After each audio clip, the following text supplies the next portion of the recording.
True facts about photosynthesis. All over the planet are green organisms called plants. These plants are classified as autotrophs, auto meaning self and trophos meaning feeder. No, that does not mean they know how to use a spoon all by themselves like a bit kid, but in fact it is much more interesting than that.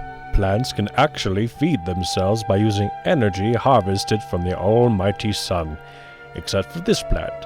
And this one. Oh, look at that. It's eating a bug. That's kind of freaky. But that is how the Venus flytrap do. This process is called photosynthesis. On the importantness scale, from telling the DMV your new address to connecting to Wi-Fi so you can scroll through memes while you're listening to your great Aunt Agnes tell you really, and I mean really boring stories about her childhood at Thanksgiving, photosynthesis is really important. Other than creating food like a salad or the food your food eats, photosynthesis creates oxygen that you breathe. Just imagine the tree is vaping, but inside a cloud of mango cotton candy mist of death coming from the vape pen, it's a cool, fresh breath of oxygen. It starts when the leaf absorbs light from the sun and enters the green part of the cell called the chloroplast. Photosynthesis is broken into two parts. First, the light reactions. Second is the Calvin cycle. No, not Calvin Klein.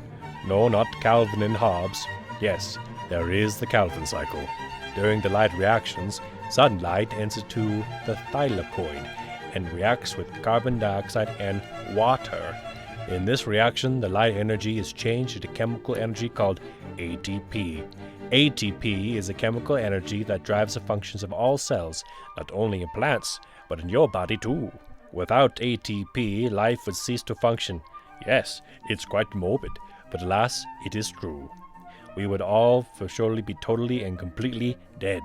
The ATP that comes from the light reactions is what drives the Calvin cycle. The ATP and the ADPH that comes from the light reactions react with carbon dioxide inside the stroma, creating the sugar that the plants need to survive and spitting out oxygen that we need to breathe. Because of photosynthesis, spitting oxygen into the atmosphere at the beginning of time, our world stopped smelling like a giant fart, and organisms could eventually crawl out of the water and become, well, us, Homo sapiens. You, and you, and you, and yes, even that noisy upstairs neighbor and that annoying roommate that doesn't do the dishes. So, really, thanks a lot, photosynthesis. You've done us a real solid.